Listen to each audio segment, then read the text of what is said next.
কখনো তিনি রাধা, কখনো তিনি কৃষ্ণ। তাই রাধা কৃষ্ণের উভয় অঙ্গ মন্থন করে হয়েছে প্রেমের তরঙ্গ। আমার গৌর হরির তনুটা হচ্ছে অন্তরে কৃষ্ণ আর বাহিরে রাধা।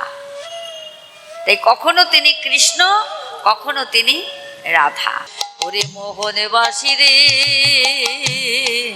তুই যারে ফিরে মধুর বৃন্দাবনে।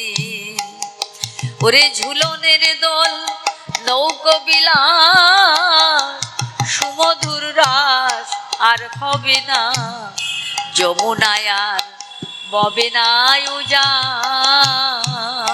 শ্রীকৃষ্ণ চৈতন্য মহাপ্রভু, শ্রী মানে সুন্দর, জগতে এত সুন্দর রূপ কোথাও নেই বাবা। কত মহাজন কত ভাবে বিশ্লেষণ করেছেন এবং কলম দিয়েছেন, এত রূপের কি কখনো মানুষ হয় গো? এটা কোন বিধি করেছিল? বিধি করে যদি দেখতো তাহলে এই জগতে ছেড়ে দিত না। বিধি করে বুঝি দেখে নাই গো।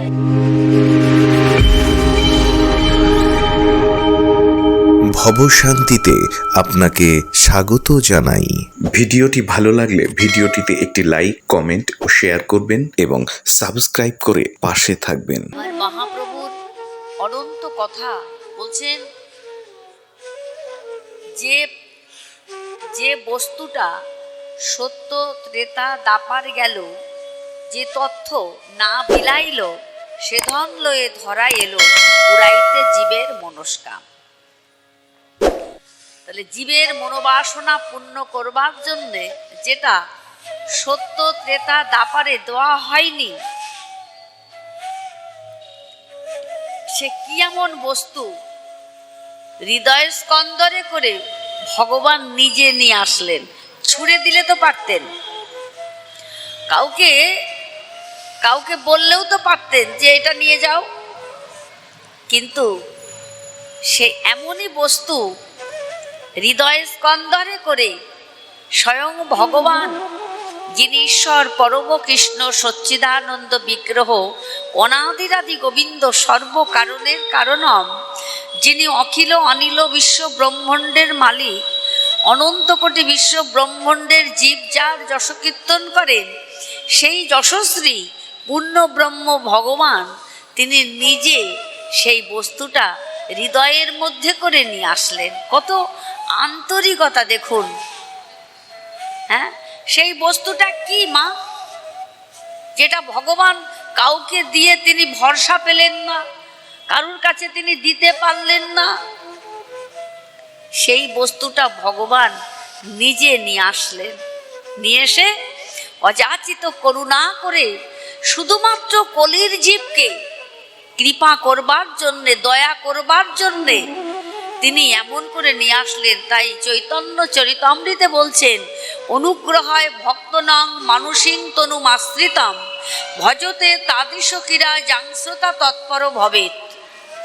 অর্থাৎ যিনি ঈশ্বর পরম কৃষ্ণ সচ্চিদানন্দ বিগ্রহ, অনাদিরাদি গোবিন্দ সর্বকারণের কারণম, যিনি অখিল অনিল বিশ্ব ব্রহ্মাণ্ডের মালিক, অনন্ত কোটি বিশ্ব ব্রহ্মাণ্ডের জীব যার যশ কীর্তন করেন, সেই যশস্বী ভগবান অনুগ্রহ করে, দয়া করে, কৃপা করে তিনি নেমে আসলেন এই কলিতে।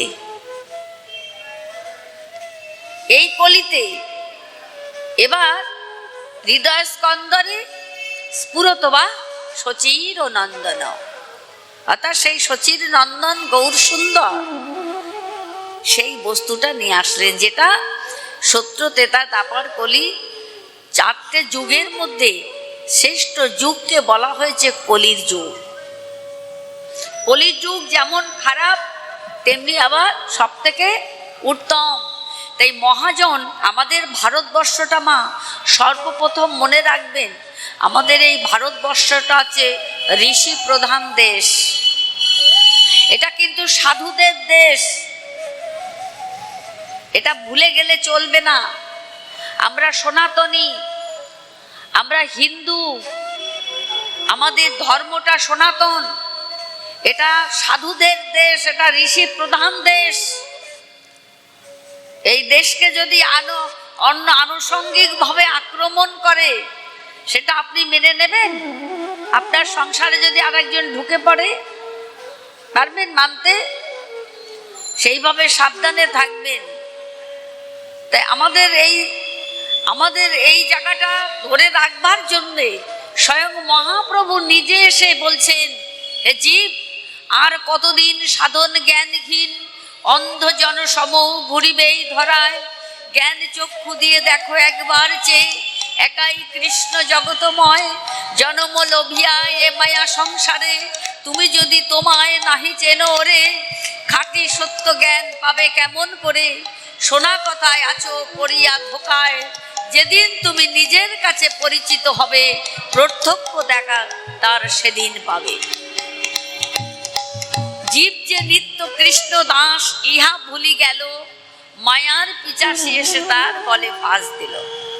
তেমন চৈতন্য মহাপ্রভু যখন সন্ন্যাস ধর্ম গ্রহণ করেছেন, আমি চৈতন্য চরিতামৃতের ষষ্ঠ লীলার শেষের ভাগটা, এই জায়গাটা একটু আস্বাদন করব।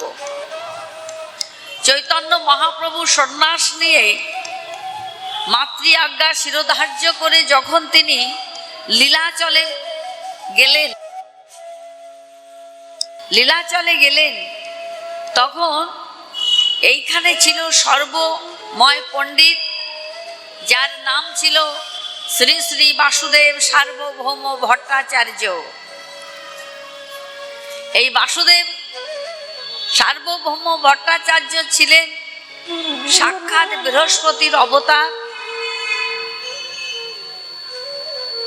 তাকে সকলেই মান্যতা দিতেন। এত বড় মেধাবী ছাত্র ছিল, এত বড় স্মৃতিশক্তি ছিল, শ্রুতিধর ছিলেন, সর্বগুণে গুণান্বিত ছিল। কিন্তু ওই যে পাণ্ডিত্যের অহংকার, এটাই ছিল তার বড়। কেননা তখনকার দিনে মিথিলায় গিয়ে তিনি নব্যনয়ক গ্রন্থটা পাঠ শুনে আসতেন। শুধু এই যে আপনারা পাঠ শুনতে এসেছেন, এ টু জেড সব মনে রাখতে পারবেন? এই পাঠটাই আবার আরেকজনকে পড়াতে পারবেন? সে ক্ষমতা আছে বাবা? এইখান থেকে একটুখানি উঠে গিয়েই বলবেন যে আর মনে নাই। তাই বাসুদেব সার্বভৌম এত বড় বিচক্ষণ পণ্ডিত ছিলেন, স্মৃতিশক্তি ছিল এবং শ্রুতিধর ছিলেন। তাই মিথিলায় গিয়ে এই নব্যনয় গ্রন্থটা গুরু মশার কাছ থেকে শুধু শুনে আসতেন। এসে নবদ্বীপের সমস্ত ভক্তদের তিনি পড়াতেন। এত বড় বিচক্ষণ পণ্ডিত ছিলেন। 18 পুরাণ থেকে শুরু করে সব যেন তিনি গিলে খেয়েছিলেন। আমি সব জানি। কিন্তু আমার মহাপ্রভু যখন সন্ন্যাস ধর্ম গ্রহণ করে লীলাচলে গেলেন, এই বাসুদেব সার্বভৌম ভট্টাচার্য তখন মহাপ্রভুকে তিনি কখনোই ভগবান বলে মান্যতা দেননি। তিনি যে স্বয়ং ভগবান, এটা তিনি কখনো মানতে পারেননি। তাই প্রভু আমার যখন গেলেন লীলাচলে গিয়ে আমার মহাপ্রভু সর্বপ্রথম, আপনারা যারা লীলাচলে গেছেন তারা অতি অবশ্যই দেখেছেন, একটা ব্রিজের ওখানে 18টা নালা বলে জায়গাটার নাম দেখেছেন সবাই? 18 নালা আপনারা দেখেননি মা? দেখেছেন তো? তা বলুন, 18 নালা। এই 18 নালার থেকে আমার মহাপ্রভু জগন্নাথ মন্দিরের দিকে তাকালেন। তিনি কৃষ্ণ প্রেমের যে মাদকতায়, কৃষ্ণ প্রেমের উন্মাদনাতায় তিনি পাগলের মতো ছুটতে ছুটতে যাচ্ছেন। যেতে যেতে ওই 18 নালায় দাঁড়িয়ে গেলেন। আর এই 18 নালার থেকে জগন্নাথ মন্দির তখন পরিষ্কার দেখা যেত। এখন বিভিন্ন রকমের বিল্ডিং হয়ে গেছে, তো গাছপালা হয়ে গেছে, সেই জন্যে দেখা যায় না, কিন্তু জগন্নাথ মন্দিরে পুরোটাই দেখা যেত। আমার মহাপ্রভু ওইখান থেকে জগন্নাথ মন্দিরটাকে দর্শন করবার সঙ্গে সঙ্গে যে শতগুণ ছিল কৃষ্ণ প্রেম, সেটা লক্ষ গুণ হলো। সেই লক্ষ গুণ পরিপূর্ণ হলো সেই কৃষ্ণ প্রেমের মাদকতায়। পাগলের মতো বিদ্যুৎ গতিতে ছুটতে ছুটতে গেলেন। কোথায় যাচ্ছেন না, তিনি যাচ্ছেন আমার জগন্নাথ মন্দিরে প্রবেশ করে জগন্নাথকে তিনি প্রেমালিঙ্গন করবেন, এটাই তার উদ্দেশ্য। তাহলে যখন তিনি উন্মাদের মতো যাচ্ছেন বিদ্যুৎ গতিতে, তখন মনে হচ্ছে যেন তিনি গৌরহরি নয়, তিনি হচ্ছেন স্বয়ং রাধারানী। তাই বলছেন কখনো তিনি রাধা, কখনো তিনি কৃষ্ণ। তাই রাধা কৃষ্ণের উভয় অঙ্গ মন্থন করে হয়েছে প্রেমের তরঙ্গ। আমার গৌরহরির তনুটা হচ্ছে অন্তরে কৃষ্ণ আর বাহিরে রাধা। তাই কখনো তিনি কৃষ্ণ, কখনো তিনি রাধা। তাই আমার গৌরহরি পাগলের মতো ছুটতে ছুটতে যাচ্ছেন না, জগন্নাথ মন্দিরে গিয়ে তিনি জগন্নাথকে প্রেমালিঙ্গন করবে। উন্মাদের মতো ছুটে যাচ্ছে, যেমন রাধা ছুটে যেত। কৃষ্ণ প্রেমের মাদকতায় পাগলের মতো ছুটে যেত। তার শত শত বাধা ছিল মা, কিন্তু কৃষ্ণ প্রেমে যখন তিনি নিমগ্ন হতেন, গোবিন্দ যখন তার নাম ধরে বাঁশি বাজাতো, তখন তিনি উন্মাদের পাগলের মতো ছুটে যেত। তাই এই যে ভালোবাসা, শুদ্ধ চিত্তে যে কৃষ্ণ প্রেমের যে ভালোবাসা মা, এটা কি ভগবান কোনোদিন ভুলতে পারে? কখনো ভুলতে পারে? জানেন, কৃষ্ণ তখন মথুরার থেকে চলে গেলেন দ্বারকায়।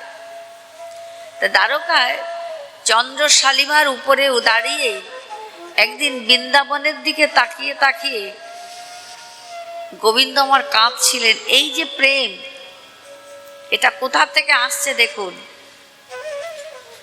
চন্দ্রশালিমার উপরে দাঁড়িয়ে দাঁড়িয়ে বৃন্দাবনের দিকে তাকিয়ে তাকিয়ে তিনি কাঁদছেন। আর এইখানে বাঁশি বাজালে কে শুনবে মা? দ্বারকায় বাঁশি কেউ শোনে? কে শুনবে? শোনার মতো সেই কর্ণ নেই, শোনার মতো সেই মন নেই, কে শুনবে? তাই বাঁশিটাকে না লুকিয়ে রাখতেন গোবিন্দ, বাঁশিটাকে লুকিয়ে রাখতেন। আর বাঁশিটাকে দেখলেই তার বৃন্দাবনের ওই পঞ্চরসের যারা ভক্ত ছিল, কৃষ্ণ প্রেমের মাদকতায় যারা নিমগ্ন ছিল, তাদের কথাগুলো মনে পড়তো ভগবানের। তাই একদিন জানেন, আমার গোবিন্দ দুটি নয়নের জলে বিগলিত হয়ে ওই বাঁশিটাকে করে করে নিয়ে কেঁদে কেঁদে বলছেন, ব্রজের বাঁশি তুই চলে যা বোঝে, এই মথুরায়, এই দ্বারকায় তোর কথা কেউ শুনবে না। তাই বলে না, যার বাঁশি তার কানে বাজে, বাজে কানে বাজে না।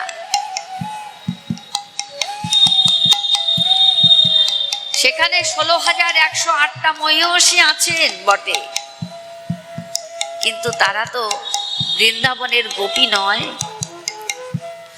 বৃন্দাবনের গোপীদের ভাব আলাদা। তাই মোহনবাসীটাকে করে করে গোবিন্দ আমার একদিন বৃন্দাবনে ফিরিয়ে দিচ্ছেন।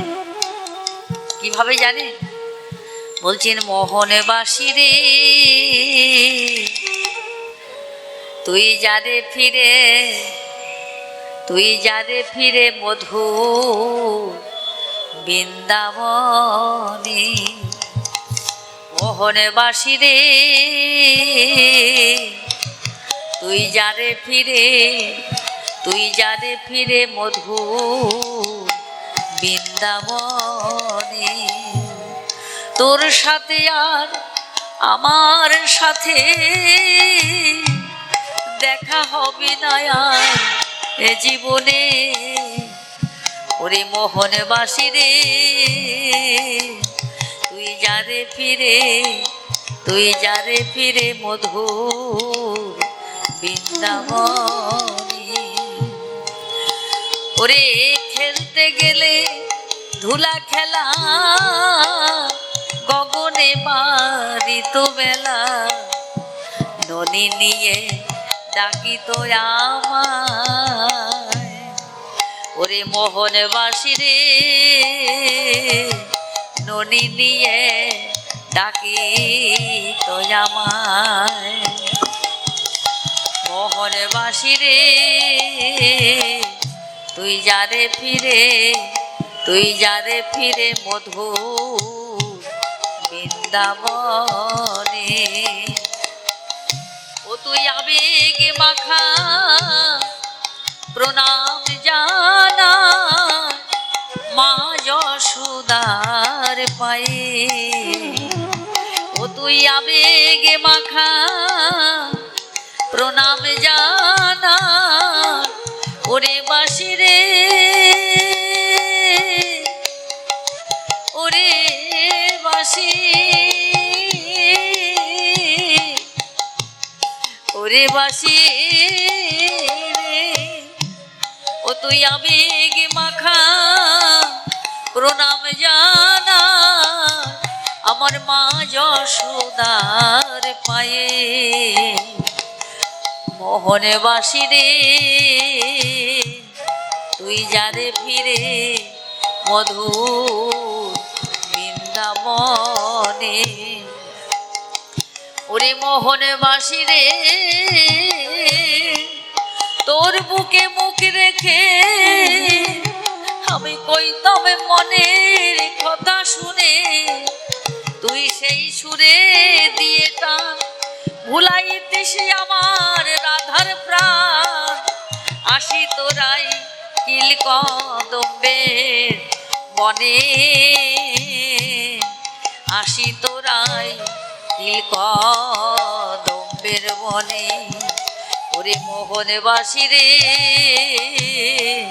তুই যারে ফিরে মধু বৃন্দাবনে। ওরে ঝুলনের দল নৌকো বিলাস সুমধুর রাস আর হবে না যমুনায় আর ববে না উজান। ঝুলনের দল নৌকো বিলাস সুমধুর রাস আর হবে না যমুনায় আর ববে না উজান। শূন্য রে যমুনার কুলে শূন্য রে কদম্বের মূলে, তুই বেজে উঠিস জয় রাধে বলে। মোহনবাসী রে তুই বেজে উঠিস জয় রাধে বলে। মোহনবাসী রে তুই যারে ফিরে মধু বৃন্दाবने। प्रेम से बोलो राधे राधे, जोर से बोलो राधे राधे, प्यार से बोलो ना राधे राधे। ওমা মাঝে মাঝে একটু বিরক্ত করবো, শীত তো খুব শীত, তো হাতটা একটু বের করতে গেলে কষ্ট হবে, কিন্তু বের করতে হবে। রাধে রাধে বলে যখন দুটি হাত বাড়াবে তখন একটু কষ্ট হবে, কিন্তু আনন্দও পাবে, আনন্দও পাবে। তা যাই হোক, তা আমার মহাপ্রভু ওই যে রাধার ভাব, কান্তি, কলেবর সব কিছু নিয়ে চোরটা আমার চুরি করে পালিয়ে এসছেন বৃন্দাবন থেকে, তাহলে সেই ভাবটা রয়েছে। তিনি উন্মাদের মতো, পাগলের মতো ছুটতে ছুটতে, তাই মহাজন লীলার এক পাশে দাঁড়িয়ে বলছেন, ধনির ভান্ডার লুটে ব্রজ হতে এলো ছুটে, গোয়েন্দা পুলিশ এলো ধরবে বলে তাই, বড়ই শেয়ানা চোরা কালো ছেড়ে হলো গোরা, বিপরীত শ্বাস সেজেছে চিনার কি উপায়, যেবা যায় ধরতে তারে ঘুষ দিয়ে বশ করে, সেই ঘুষের জ্বালা বড় সতত কাদায়। তা গৌর ঘুষ যারা পেয়েছে তারা তো কাঁদতেই হবে। আমার গৌরাঙ্গ মহাপ্রভু তিনি পাগলের মতো ছুটতে ছুটতে তিনি জগন্নাথ মন্দিরে প্রবেশ করলেন। জগন্নাথ মন্দিরে প্রবেশ করে, এই বাজিও না, বাজিও না, বাজিও না,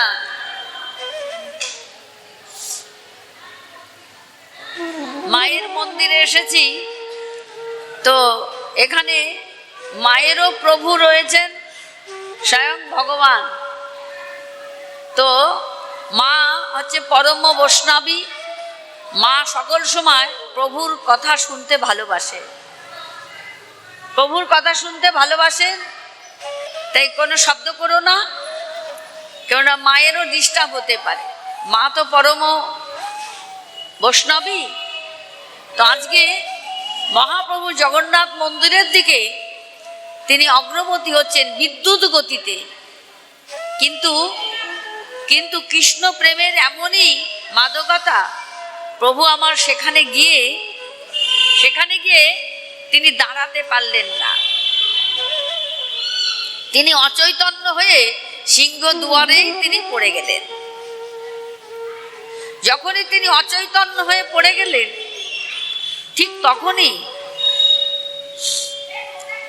তখনই ওইখানে কিছু পারিছাগণ থাকে, এক প্রকার প্রহরী জগন্নাথ মন্দিরে। তারা লাঠি সোটা নিয়ে চলে এসছে, বিকৃত মস্তিষ্ক একটা পাগল মনে করে তারা চলে এসছে লাঠি সোটা নিয়ে মারবে বলে। কিন্তু প্রভু আমার পড়ে গিয়েই তার অষ্টশাস্তিক বিকার হয়েছে। যিনি ষড়ৈশ্বর্যপূর্ণ ভগবান, দুটি নয়নের জলে বিগলিত হচ্ছেন আর থরথর করে কাঁপছেন স্তম্ভ, কল্প, অশ্রু, রোমাঞ্চ, সর্ভেদ, বৈবর্ণ, শ্বেত, এই যে ভাবগুলো আমার মহাপ্রভুর মধ্যে ফুটে উঠেছে। কিন্তু সবাই কি সব ভাবের কথা জানে? জানবে না তো। তাই এখানে সৌভাগ্যক্রমে ছিলেন এই বাসুদেব সার্বভৌম ভট্টাচার্য। তিনি দেখলেন যে এই যে ভাবটা, এই ভাবটা কোনো দেব দেবতার মধ্যে পাওয়া যাবে না, দৃশ্য হয় না। এই ভাবটা কোনো মানুষের মধ্যে পাওয়া যাবে না। এই একমাত্র ঈশ্বর প্রদত্ত বস্তু, একমাত্র যিনি ঈশ্বর, এই ভাবগুলো ষড়ৈশ্বর্যপূর্ণ ভগবান ছাড়া এই ভাবগুলো কারোর মধ্যে দৃষ্ট হয় না।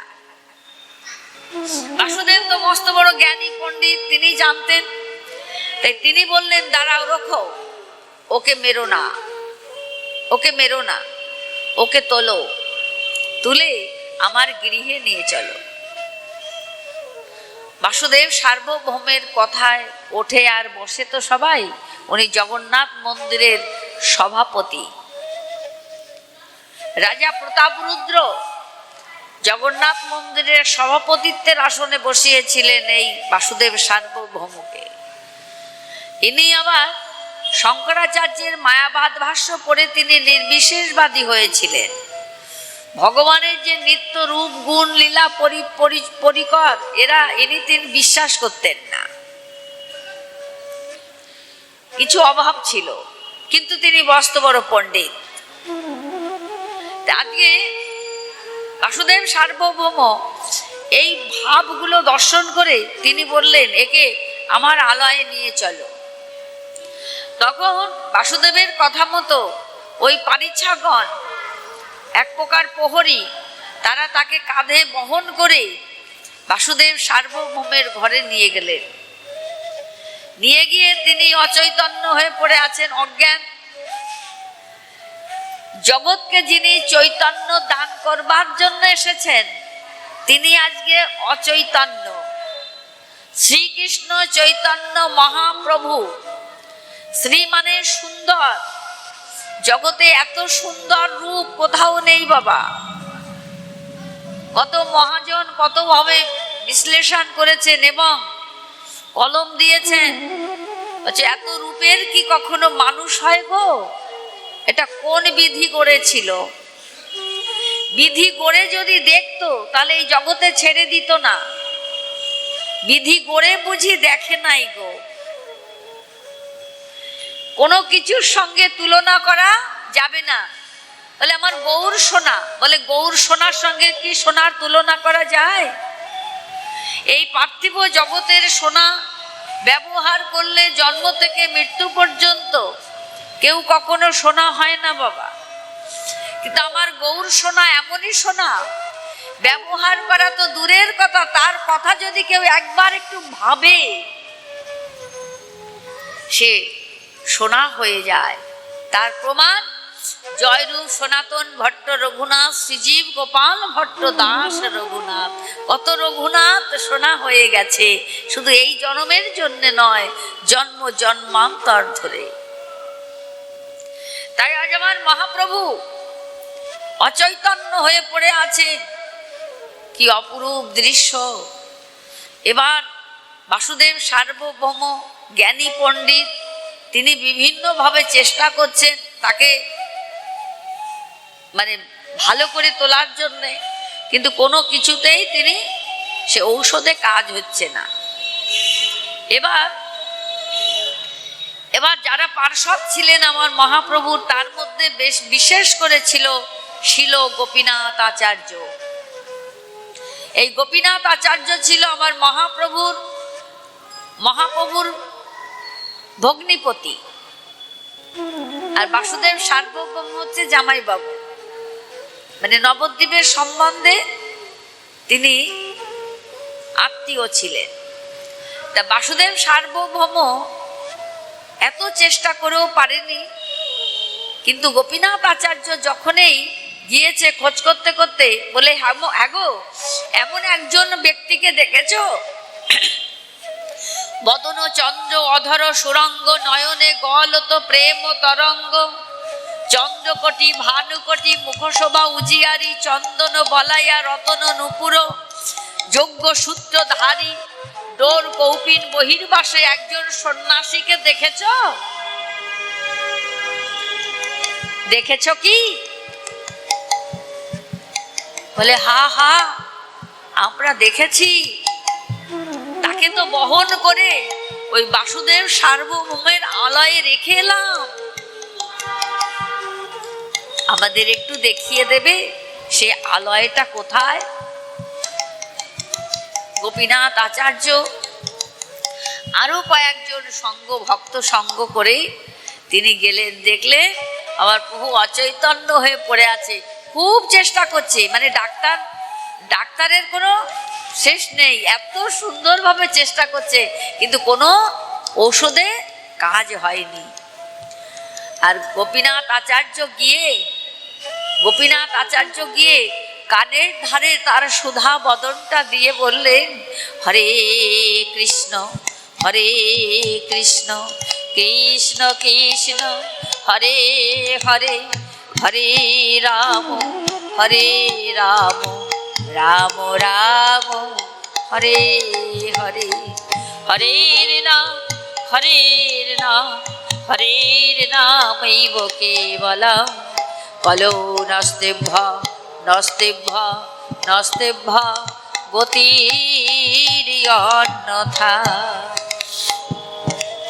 মহাপ্রভুর কর্ণে যখনই তার সুধা বদনে কৃষ্ণ নাম দিয়েছে মা, সঙ্গে সঙ্গে প্রভু আমার তাকিয়ে উঠে দাঁড়িয়েছেন, আনন্দ পেলেন। আচ্ছা, এইখানে কথা আছে যে এতক্ষণ এত ওষুধপত্র দিয়ে পাচন টাচন দিয়ে অনেক চেষ্টা করলো, প্রভুর সারল না কোনো রোগ।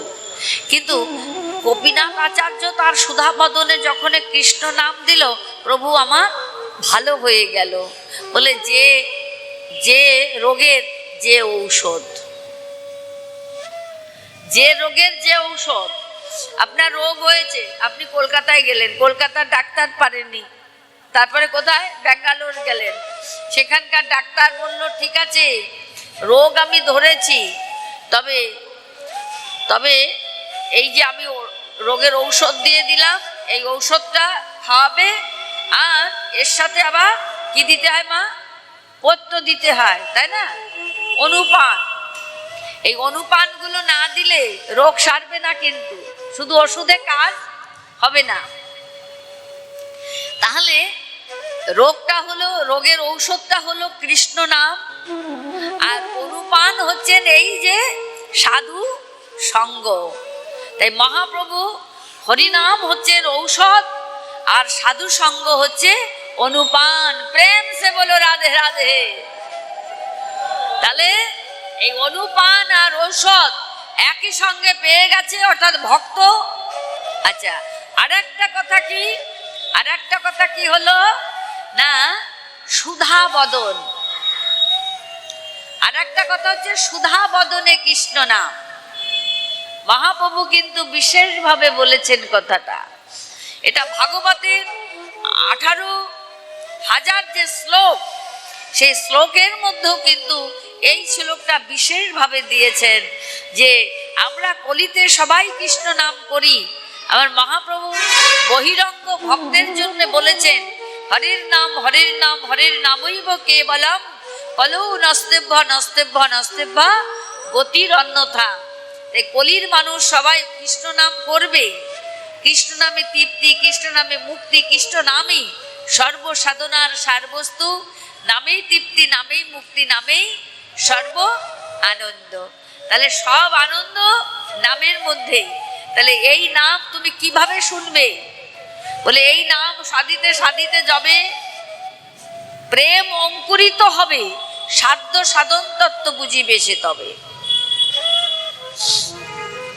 এই নাম শুধু নিলে হবে না বাবা, প্রেম হতে হবে, অঙ্কুরিত হতে হবে।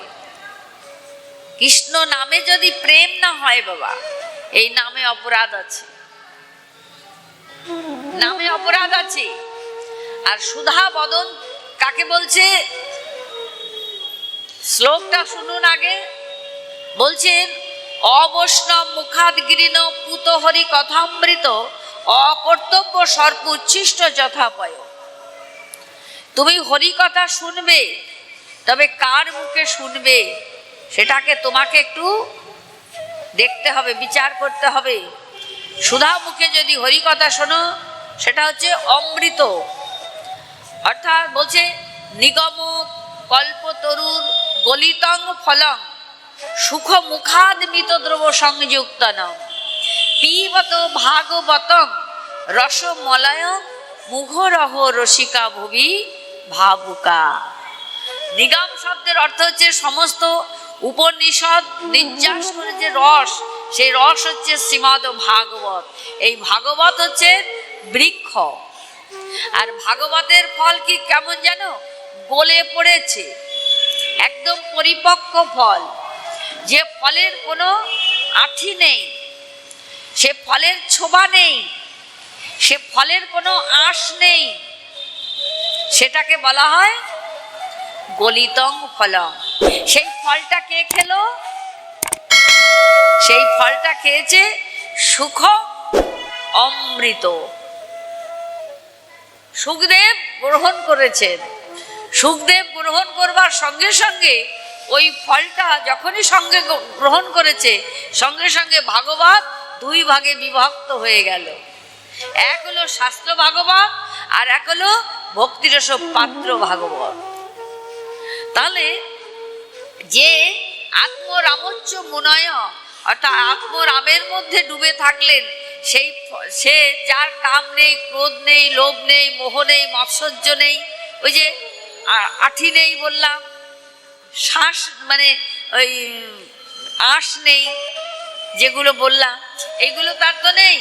তাহলে এই যে সেই যে পরিপক্ক ফলটা সুখদেব গ্রহণ করলেন, তাই সুখ অমৃত, সুখের মুখে সেই হরি কথা, কৃষ্ণ কথা অমৃতময়, যে কিনা 16 বছর মাতৃগর্ভের সাধনায় রইল, এবং সে সাধনা করবার পরে ঊর্ধ্বপদে হেট মুন্ডে 16 বছর মাতৃগর্ভের মধ্যে থেকে যখন কত অনুনয় করেছিলেন ব্যাসদেব, তখন যখন তিনি জন্মগ্রহণ করবার সঙ্গে সঙ্গে তার নারীটাও পড়বার সময় দিল না, সে নারীটা ধরে নিয়ে যে পাগলের মতো ছুটে চলেছে, পাগলের মতো ছুটে চলেছে। কে কার পিতা, কে কার মাতা, কে কার ভাতা, কেউ কার বোন, এই পার্থিব জগতের মধ্যে যে জন্যে তার কোনো সম্বন্ধ নেই, সেই হচ্ছে সুখদেব। তাই বললেন নিগম কল্প তরুর গলিতং ফলং সুখ মুখাদ মৃত দ্রব্য সঙ্গে যোগদানং পিবত ভাগবতং রসমলয়ং মুহরহ রসিকা ভূমি ভাবুকা। সেই সুখের শ্রীবদন থেকে এই ভাগবত অমৃতময়, সেটা তুমি যখনই পান করবে, সঙ্গে সঙ্গে তোমার শ্রবণং মঙ্গলম কীর্তনং মঙ্গলম। কীর্তন করলেও মঙ্গল, শ্রবণ করলেও মঙ্গল, তুমি যেভাবেই তুমি ওই ফলটা গ্রহণ করো না কেন। তাই বলছেন ওই ফলটা গ্রহণ করবার জন্যে যদি তোমার ওই যে সুখদেব না হয়ে যদি অন্য কোনো ভক্ত হয়, তাহলে সেই ফলটা খেয়ে তো সে হজম করতে পারবে না বাবা, সে নিজেই সহ্য করতে পারবে না, তাহলে তোমাকে কি হরিকথা শোনাবে। তা বলছে অবৈষ্ণব মুখাদ গিরিন পুত হরি কথামৃত অকর্তব্য সর্ব উচ্ছিষ্ট যথাপয়। এর মানেটা হলো, এটা আমার আপনার কোনো কথা নয় বাবা, এর মানেটা হলো অবৈষ্ণবের মুখের থেকে যদি তুমি হরি কথা, কৃষ্ণ কথা শ্রবণ করো, ভাগবত কথা, তাহলে বলছেন এইখানে যে নর্দমা আছে, নর্দমার 1 গিলাস জল তুলে খাবে,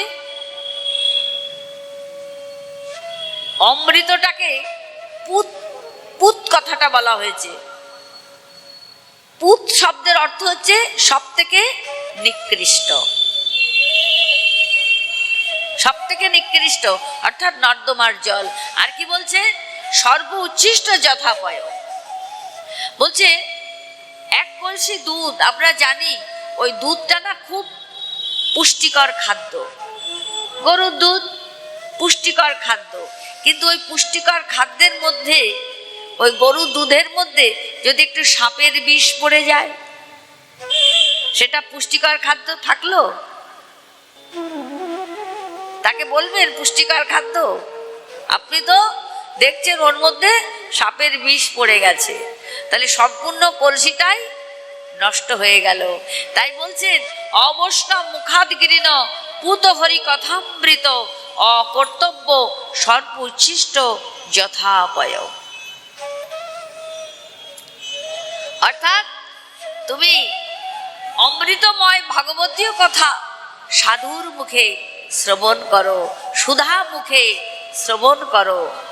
আমি ভগবান বলছেন আমি আস্বাদন করি তাহা সুধা মুখ পাইয়া, আমারও নয়ন চকর তোমাতে মাতিয়া, আস্বাদন করি তাহা সুধা মুখ পাইয়া। তাই ভগবান হরি কথা সুধা মুখে বড় ভালোবাসে মা। যখনই শিল গোপীনাথ আচার্য তার কর্ণে কৃষ্ণ নাম দিয়েছেন সুধা মুখে, সঙ্গে সঙ্গে প্রভু চেতন পেয়ে উঠে দাঁড়িয়েছেন, হা কৃষ্ণ কোথা কৃষ্ণ বলতে বলতে প্রভু উঠে উন্মাদ বাসুদেব সার্বভৌম ভাবছে আমি এতক্ষণ ধরে চেষ্টা করলাম, তার রোগ সারলো না, আর গোপীনাথ আচার্য কি একটু কানের মধ্যে দিল, তাতে তার রোগ সেরে গেল।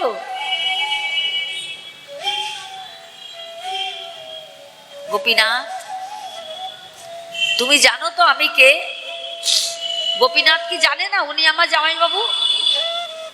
কিন্তু যখন একজন মানুষ, মানে ধরেন আমাদের একটা গ্রামের ছেলে, সে মন্ত্রী হয়ে গেছে, ওই যে কান্তি বিশ্বাস ছিল না, কান্তি বিশ্বাস, আমার অরিজিনাল কথাটাই বলি, কান্তি বিশ্বাস আমাদের গাইঘাটার ছেলে, জলেশ্বরের ছেলে, 24 ঘন্টা আমাদের বাড়ি পড়ে থাকতো।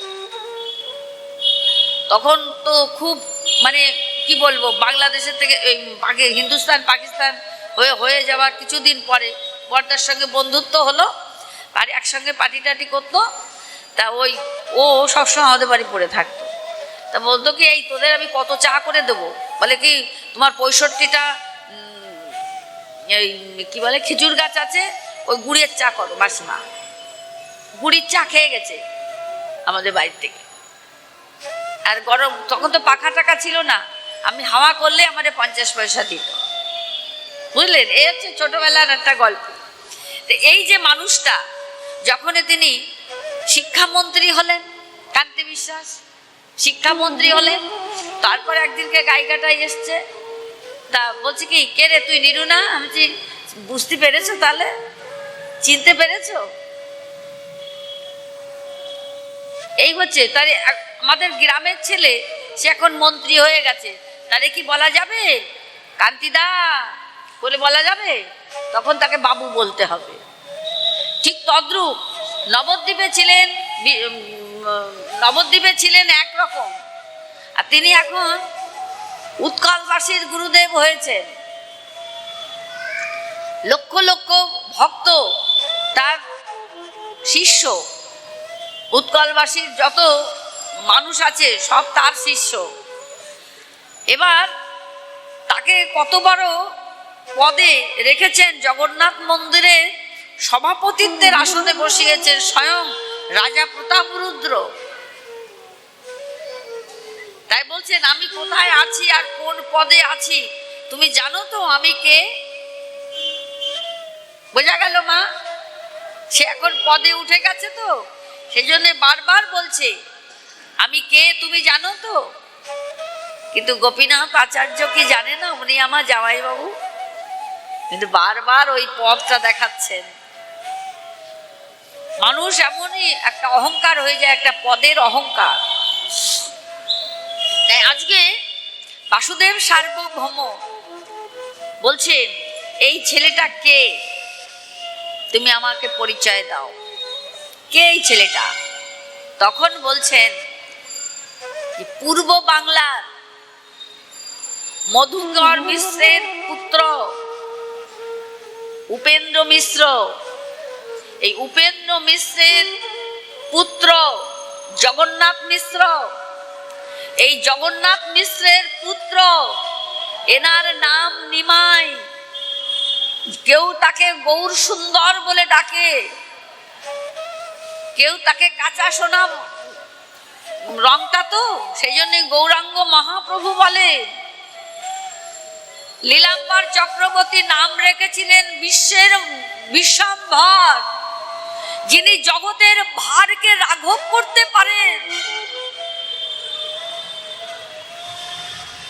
তিনি জগন্নাথ মিশ্রের পুত্র নিমাই পণ্ডিত।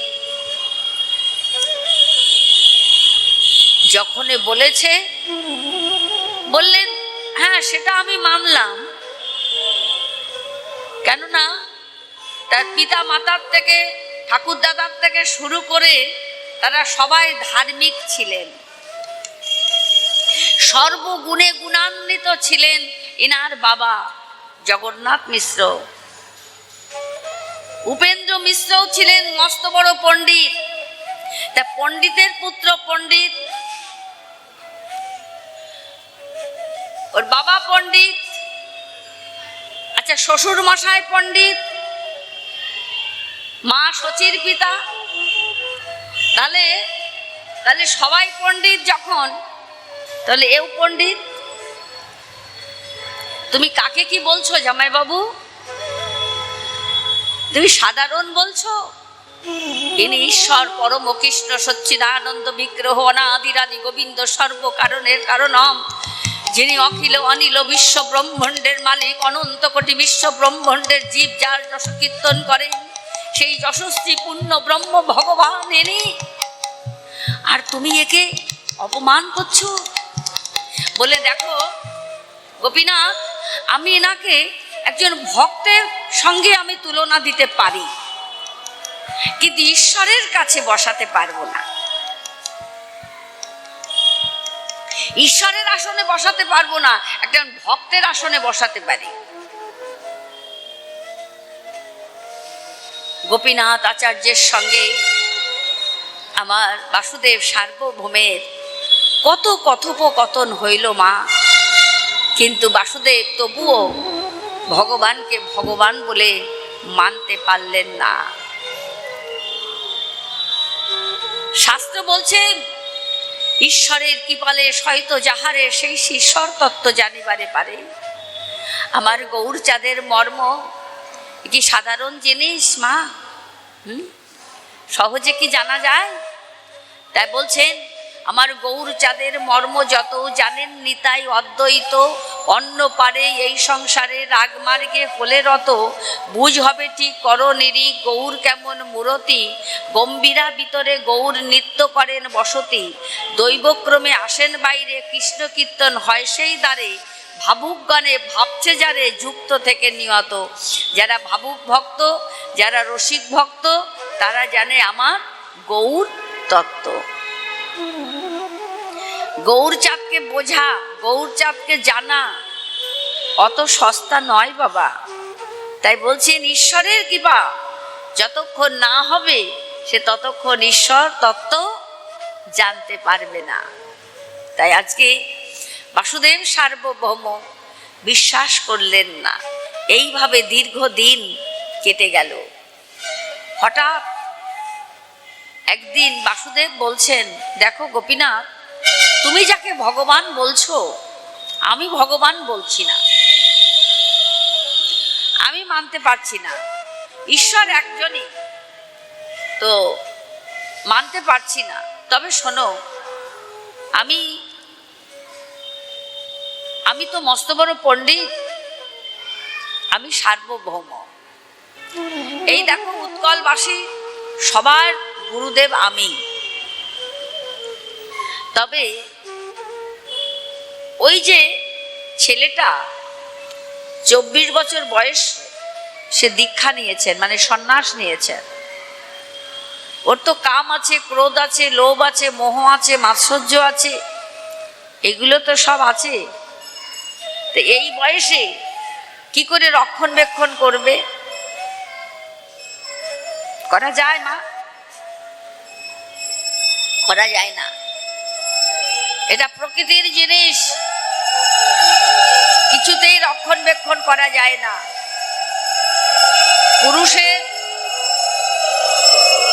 পুরুষের একমাত্র 55 থেকে 60 বছর বয়স হবে, তখন সামান্য কিছু সংযত করা যায়, সংযত হয়। কিন্তু এই 24 বছর বয়সে কি করে ওইগুলো সংযত করবে? দেখো গোপীনাথ, তুমি বলো, গিয়ে তোমার ওই যাকে তুমি ভগবান বলছো নিমাই পণ্ডিতকে তুমি গিয়ে বলো, শ্রীকৃষ্ণ চৈতন্য মহাপ্রভুকে গিয়ে বলো যে অন্তত আমার কাছ থেকে নিরন্তর বেদ বেদান্ত শ্রবণ করে।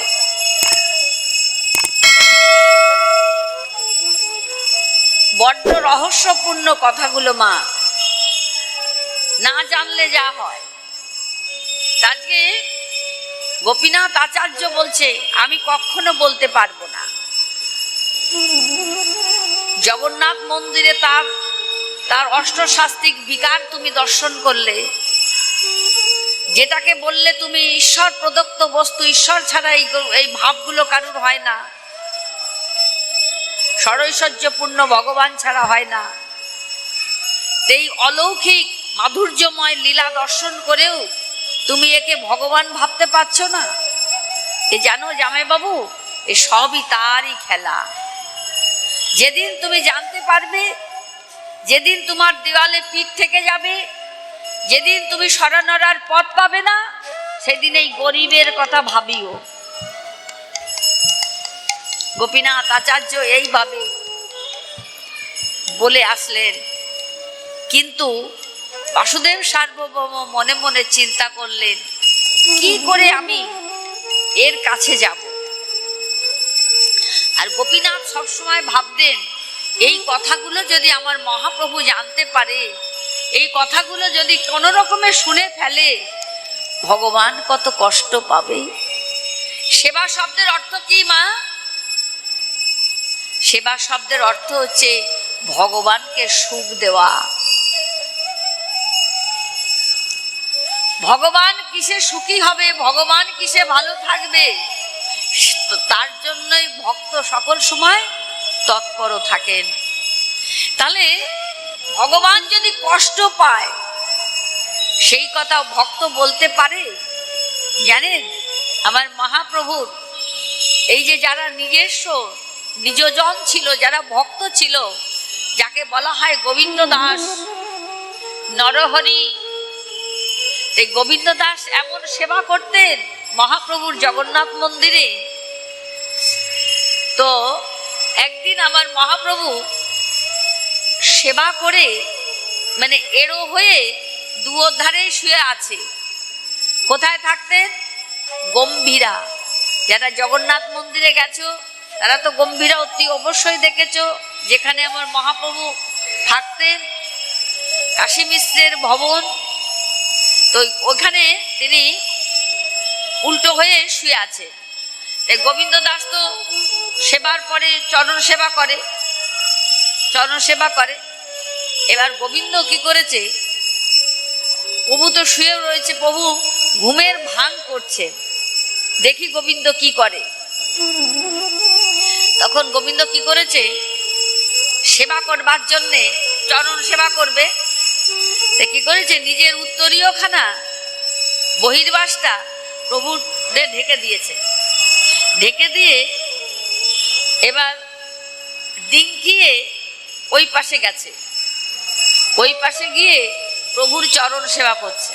চরণ সেবা করতে করতে করতে করতে প্রভু সত্য সত্য ঘুমিয়ে গেছে। এতক্ষণ ভাঙ করছিলেন, এখন ঘুমিয়ে গেছে। যখন ঘুমিয়ে গেছে তখন ওই বিকেল হয়ে গেছে, গোবিন্দর আর সেবা হয়নি। প্রভু আবার উঠেছে, উঠে বলছে, গোবিন্দ কি ব্যাপার, তুমি সেবা করোনি? ঠিক আছে প্রভু, কোনো ব্যাপার না, আমি করবো খুনি। সে কি, আমার সেবা করতে গেলে প্রভু তোমাকে তো ডিঙ্কাতে হবে, সেজন্য তুমি ঘুমোচ্ছ, সেই জন্য আমি ডিঙ্কাইনি। কি বলছো? আচ্ছা, আমি যখন শুয়েছিলাম তখন তো তুমি ওই পাশে ছিলে, তখন তুমি আমাকে ডিঙ্কাতে পারলে, আর এখন তুমি ডিঙ্কাচ্ছ না কেন?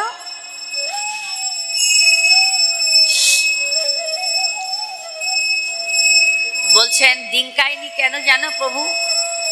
আতীন্দ্র প্রীতিবাঞ্ছা তারে বলে কাম, আর কৃষ্ণেন্দ্র প্রীতিবাঞ্ছা ধরে প্রেম নাম। তাহলে আমি যখন ডিঙ্কিয়েছিলাম তোমাকে, তখন তখন তোমার সেবার নিমিত্তে, আর আমি যখন আবার ডিঙ্কাবো তখন আমার সেবার জন্যে। তাই প্রভু, তোমার সেবার জন্য আমি সব কিছু করতে পারি, কিন্তু আমার সেবার জন্য করতে পারি না। এই গোবিন্দের পরে মহাপ্রভু কতটা সন্তুষ্ট হলেন যে, গোবিন্দ আজকে তোমাকে আমি একটা পরীক্ষা নিলাম।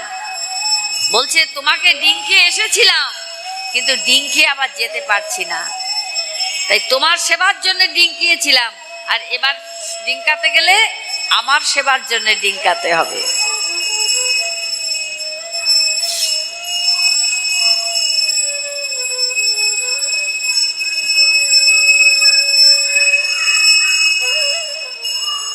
গোবিন্দ আমার এইভাবে মহাপ্রভুর সেবা করতেন। এই গোপীনাথ আচার্য বলছেন, দেখো জামাইবাবু, দেখিয়া না দেখে যারা বহির্মুখজন, উলুকে না দেখে যেন সূর্যের কিরণ। উলুক পাখি কি জানো মা? পেঁচা। উলুক পাখি হচ্ছে পেঁচা। তাই পেঁচারা কখনো সূর্যের কিরণ দর্শন করে না, পেঁচারা রাত্রের বেলায় বের হয়। তাই বলছে কৃষ্ণ সূর্য সম, মায়া অন্ধকার, যেখানে কৃষ্ণ সেখানে নাই মায়ার অধিকার। মায়া তাকে অধিকার করতে পারে না। তাই আজকে খুব ডিস্টার্ব হচ্ছে, সেখানে নেই মায়ার অধিকার। আজকে আমার মহাপ্রভু বাসুদেব সার্বভৌমের আলয়ে বসে আছেন, আর এদিকে গোপীনাথ আচার্যকে বললেন, যাও, তোমার অত কথার প্রয়োজন নেই, তুমি যাও জগন্নাথ মন্দির থেকে প্রসাদ এনে তোমার ভগবানকে তুমি সেবা করাও। গোপীনাথ চলে গেলেন প্রসাদ আনতে, আর মহাপ্রভুর সঙ্গে যারা ভক্তরা ছিল, মহাপ্রভু চক্রান্ত করে বললেন, তোমরা যাও জগন্নাথ স্নান করে এসো সমুদ্রের থেকে। আর বাসুদেব মনে মনে চিন্তা করছে, গোপীনাথ আর ভায়া হয়ে তোমায় কিছু বলবো না, যদি কিছু করতে হয় আমি সরাসরি যাব, সুযোগটা কবে পাবো? আজকে সেই সুযোগটা এসে গেল, ভগবান তাকে সুযোগ করে দিলেন, ভক্তদের পাঠিয়ে দিলেন। গোপীনাথ গেলেন মন্দিরে প্রসাদ আনতে। এই সময় আমার প্রভু একা আছে, একলা আছে। ঠিক এমন সময় আমার প্রভু অন্তরের থেকে ডাকছে, তুমি এসো। বাসুদেব সার্বভৌম চতুর্দিকে তাকাতে তাকাতে দেখলেন কেউ নেই। এই সুযোগে তিনি গেলেন বাসুদেব সার্বভৌমের। মনে মনে আনন্দ করতে করতে গেলেন তিনি গম্ভীরায়, প্রভু একা একা বসে আছে। আস্তে আস্তে ধীরে ধীরে বাসুদেব সার্বভৌম আমার মহাপ্রভুর নিকটে যাচ্ছেন। কত বড় করুণা দেখুন, চতুর্দিকে তাকাতে তাকাতে গেলেন পটে, কিন্তু তখন গিয়ে বলছেন, তোমাকে আমি দুটো কথা বলতে পারি? বললেন, হ্যাঁ বলুন। তা বলছে, দেখো আমি কে তুমি জানো তো? বলছে, হ্যাঁ শুনেছি আপনি বাসুদেব সার্বভৌম। তা বলছেন, আচ্ছা ঠিক আছে, মানে দেখো আমি এই উৎকলবাসীর কিন্তু গুরুদেব। মানে কেমন করে ঢাক পিটাতে হয়, একজন যদি শিক্ষিত হয়, একজন যদি মানে যশ মান প্রতিষ্ঠা, যদি এই ঢাক পিটানোগুলো আলাদা ব্যাপার। আজকে আমার মহাপ্রভুর সামনে বাসুদেব সার্বভৌম নিজেই ঢাক পিটাচ্ছে। তুমি জানো তো আমি কে? আমি এই উৎকলবাসীর গুরুদেব। হাজারে হাজারে কাতারে কাতারে আমার শিষ্য আছে। তুমি যদি মনে করো যে এইটুকু বয়সে তুমি সন্ন্যাস নিয়েছো, শুধু ধর্মটা নিলে হবে না তো বাবা, ধর্মটা ধরে রাখতে হবে। তাই তুমি আমার কাছ থেকে নিরন্তর বেদ বেদান্ত শ্রবণ করো। দেখো আমি কিন্তু সকল সময় তোমার মঙ্গলের কথাই ভাবছি। তোমার কিসে মঙ্গল হবে? তোমার কাম আছে, ক্রোধ আছে, লোভ আছে, মোহ আছে, মাৎসর্য আছে। শাস্ত্রে বলছেন বাক্যবেগ, মনোবেগ, ক্রোধবেগ আর উদর উপস্থ জিহ্বা বেগ দুর্বার, এই 6 বেগ যে বা করয়ে দমন, সে পারে সকল পৃথিবী করিতে শাসন। অত্যাধিক আহার, বৃথা শ্রম, বৃথা বহু কথা, ভজন নিয়ম ত্যাগ, জনসঙ্গ তথা বিষয় লালস, এই 6 ভক্তি নাশ, এসবে থাকিতে নহে ভজনে উল্লাস। যতক্ষণ এগুলো থাকবে ততক্ষণ সাধন ভজনে কখনো উল্লাসিত হওয়া যাবে না। তাই সাধন ভজন করে যেই জন সেই জন প্রেমা আনন্দ পায়। সাধন ভজন বিনে কোনো জন স্বরূপে চৈতন্য না হয়।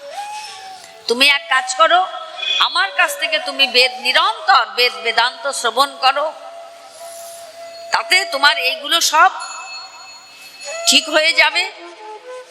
তো তোমার মঙ্গলের জন্য কথাগুলো বলছি আর কি। যখন বলেছে তোমার মঙ্গলের জন্য কথাগুলো বলছি, ভগবান তো সকল সময় কেমন থাকতেন মা? প্রভু আমার মাথাটা সকল সময় নিচু করে রাখতেন, নয়ন দুটো নিচের দিকে থাকতো। তাই আমার মহাপ্রভু করুণার দৃষ্টি দিয়ে বাসুদেবের দিকে তাকালেন, একটু ঈষৎ হাসলেন। তো আজকে মহাপ্রভু করুণার দৃষ্টি দিয়ে বাসুদেবের দিকে তাকালেন, তাকে একটু ঈষৎ হাসিয়া কইলেন, দেখুন আপনি আমার গুরু, আমাকে সর্ব বিষয়ে জ্ঞান দিবেন, শিক্ষা দিবেন, ওই জন্যই তো আমি সর্বপ্রথম এই লীলাচলে আপনার নিকটেই আসিয়াছি। ইনি স্বয়ং ভগবান। দেখুন ওনার আচার ব্যবহারটা কেমন। নিজে আচরি ধর্ম জীবকে শেখায়, নিজে আচরণ না করলে জীবকে শেখানো না যায়। আমার মহাপ্রভু বলছে, ঈষৎ হাসিয়া বলিলেন যে আপনি আমার গুরু, সর্ব বিষয়ে জ্ঞান দিবেন, শিক্ষা দিবেন, এই জন্যই তো আপনার নিকটেই আমি আসিয়াছি। এই কথা শুনে বাসুদেব সার্বভৌমর আনন্দ আর ধরছে না, খুব আনন্দ করছে। মহাপ্রভুর দৈন উক্তি শ্রবণ করিয়া বাসুদেবের আনন্দ ধরে না, আর সীমা রইল না। তিনি বললেন, শোনো, আগামীকাল এই যে তোমার সঙ্গে যে আমার কথা হচ্ছে, এইটা যেন 3 কানা হয় না। তাই আগামীকাল শুভ কাজ শীঘ্রই করাটাই ভালো। আগামীকাল একদম ব্রহ্ম মুহূর্তে উঠেই তুমি প্রাতঃক্রিয়া সেরেই তুমি আমার নিকটে যাবে। আমি তোমার যাতে মঙ্গল হয়, বেদ বেদান্ত শ্রবণ করিয়ে করিয়ে এই যে কাম ক্রোধ লোভ মোহ মদ মাৎসর্য এগুলোকে আমি সংযত করে দেব। ঠিক আছে, আপনি আমার গুরু, সর্ব বিষয়ে জ্ঞান দিবেন, শিক্ষা দিবেন, এই জন্যে আমি আপনার নিকটেই আসিয়াছি। ভগবান কত রকম ভাবে কৃপা করেন দেখুন। এবার পর দিবস মহাপ্রভু নিজের প্রাতঃক্রিয়া সেরে খুব ব্রহ্ম মুহূর্তে উঠে তিনি বাসুদেব সার্বভৌমের আলয়ে যাচ্ছেন। এটা গৌর রাজ্য মা, এটা কলি। আমরা জানি নদী নালা খাল বিলের জল সব সাগরে যায়, কিন্তু কলিতে সাগর উল্টে নদীর কাছে আসে। আমার করুণার সাগর পতিত পাবন ভক্তবৎসল ভগবান ভক্তকে কৃপা করবার জন্যে তিনি আজকে যাচ্ছেন বাসুদেব সার্বভৌমের নিকটে। বাসুদেব সার্বভৌমের নিকটে গিয়ে মহাপ্রভু যখন দাঁড়িয়েছেন, বাসুদেব সার্বভৌম তাকিয়ে দেখছেন প্রভু এসেছেন। এতদিন যাকে ভগবান বলে মান্যতা দেননি, যখন দেখছেন তিনি এসেছেন, এতদিন সেইভাবে তার নয়নটা দিয়ে দেখেনি। তা বলছেন, এত সুন্দর তুমি, এটা তো আমি আগে দেখি নাই। ওমা, যার মন যেমন তার দর্শনটাও তো তেমন হবে। যার মন যেমন তার দর্শনটাও তেমন হবে। এতদিন সে সেই মন দিয়ে দেখেনি, সেই জন্য তার দর্শনটা এমন ছিল। তাই মহাপ্রভুর দিকে তাকিয়ে বলছেন, কত সুন্দর তুমি। কেন? তার মনটা আজকে ভালো, তাই দর্শনটাও ভালো হলো। তার মনটা আজকে সুন্দর, তাই দর্শনটাও সুন্দর হলো। দ্রুত গতিতে গিয়ে তাড়াতাড়ি আসন নিয়ে আসলেন। আসন এনে আমার মহাপ্রভুকে বসতে দিলেন। বসো বসো বসো। আর নিজেও আর একখানা আসন এনে সমস্ত বেদ বেদান্ত এনে তিনি একেবারে ঝড়ের গতিতে বলছেন। ঝড়ের গতিতে, একদম মানে কি বলবো, আয়লা ঝড়ের থেকেও তীব্র গতিতে তিনি ভাগবতীয় কথা বলছেন। বলতে বলতে এবার 7 দিন কেটে গেল, মানে ঝড় আর থামে না। 7 দিন কেটে গেল। মহাপ্রভু এইভাবে শুধু শ্রবণ করে যাচ্ছেন, শ্রবণ করে যাচ্ছেন। এবার 8ম দিনের দিন প্রভাতে আমার মহাপ্রভুর দিকে তাকিয়ে বাসুদেব সার্বভৌম বলছেন, তাই তো সমানে সমানে যুদ্ধ হয়, মজাটা তো সেখানে বাবা। তো কিন্তু আমি যে বেদ বেদান্তগুলো পড়ছি, তুমি কি কিছু বুঝছো? 8ম দিনের দিন প্রভাতে জিজ্ঞাসা করেছে, তুমি কি কিছু বুঝছো? মহাপ্রভু তো শুধু শুনেই যাচ্ছে। তখন মহাপ্রভু করুণার দৃষ্টি দিয়ে তাকিয়ে হাস্য করে বললেন, দেখুন দেখুন, কৃষ্ণ কৃপাশ্রী ব্যাসদেব কৃত শূদ্র সমূহ সূর্য সদৃশ্য, কিন্তু আপনার বর্ণিত মায়াবাদ ভাষ্য রূপ মেঘ ওই সূর্যকে আবৃত করে রাখছে। যখন আপনি শ্লোকগুলো পাঠ করছেন না, তখন হৃদয়টা প্রফুল্লিত হচ্ছে, কিন্তু যখন আপনি ভুল ব্যাখ্যা করছেন, সূর্য তো উঠেছে বাবা আলোর মতন পরিষ্কার, কিন্তু মেঘাচ্ছন্ন আকাশ যেদিন থাকে সেদিন সূর্য দেখা যায়। তাই বলছেন, সেই সূর্যকে আবৃত করিয়া রাখিয়াছেন, আপনি ভুল ব্যাখ্যা করছেন। বাসুদেব সার্বভৌম, কি আমার ব্যাখ্যায় ভুল? আমি বাসুদেব সার্বভৌম, আমার উপরে জ্ঞান, আমার উপরে পাণ্ডিত্য আর কারুর আছে নাকি? মহাপ্রভু বললেন, সরৈশ্বর্যপূর্ণ শক্তিমান শ্রী ভগবানকে আপনি নির্বিকার নির্বিশেষ বলছেন। প্রথমেই কথাটা বলছেন মহাপ্রভু, তিনি নির্বিশেষ তত্ত্ব, তার আগেও কিছু নেই, পরেও কিছু নেই। নির্বিশেষ তত্ত্ব, তাহার নিত্য রূপ আছে, তিনি নিঃশর্তি ক্লিপ নহে, তিনি সরাট লীলায় পুরুষোত্তম, ঈশ্বর পরম কৃষ্ণ, সচ্চিদানন্দ বিগ্রহ, অনাদিরাদি গোবিন্দ, সর্বকারণের কারণম, যিনি অখিল অনিল বিশ্ব ব্রহ্মাণ্ডের মালিক, অনন্ত কোটি বিশ্ব ব্রহ্মাণ্ডের জীব যার যশ কীর্তন করেন, সেই যশস্বী ভগবানকে আপনি নির্বিশেষ বলছেন। তাহার নাম ধাম রূপ গুণ পরিকর লীলা সবই নিত্য, তাহার সেই নিত্য লীলার মধ্যে শক্তিতে সন্ধিনী সন্দীপ লাদিনী শক্তি বিতৃত্বয় বর্তমান। তিনি বিভু চৈতন্য, তিনি জগৎপতি জগন্নাথ, সেই জগন্নাথের সেবক আপনি। আপনি তো বারবার বলছেন আমি জগন্নাথ মন্দিরের সভাপতি। সভাপতি মানে কি মা?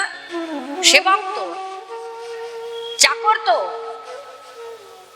সেবক মানে কি বাবা? চাকর তো। তাহলে আপনি তো বারবার বলছেন জগন্নাথ মন্দিরের আপনি সেবক, চাকর। তিনি নিত্য, তাহার সেবক নিত্য, তার সেবা নিত্য। সেই নিত্য সেবাই হচ্ছে ভক্তি। এখানে আমরা 3টে বস্তু পাই, সেব্য, সেবক আর সেবা। 3টে বস্তু পাই। আর এই সেই তিনটাই হচ্ছে সত্য বস্তু। এখানে মিথ্যা কোনো জায়গা নেই। আপনি অদ্বৈতবাদ স্থাপন করিয়া জ্ঞান কেয় গাতার ধ্যান দেহ ধাতার নিত্যত্ব ধ্বংস করে দিয়েছেন আপনি। বাসুদেব সার্বভৌম অবাক যে আমি হাজারে হাজারে কাতারে কাতারে শ্লোক আমি বলেছি, তুমি এইগুলো তুমি মনে রাখলে কি করে? বলে মা সরস্বতীর বরে কেউ কণ্ঠস্থ করে, সরস্বতীর বরে কেউ শ্রুতিধর হয়, সরস্বতীর বরে কেউ স্মৃতিশক্তি ফিরে পায়, সবই ওই মায়ের কৃপাতেই হয়েছে।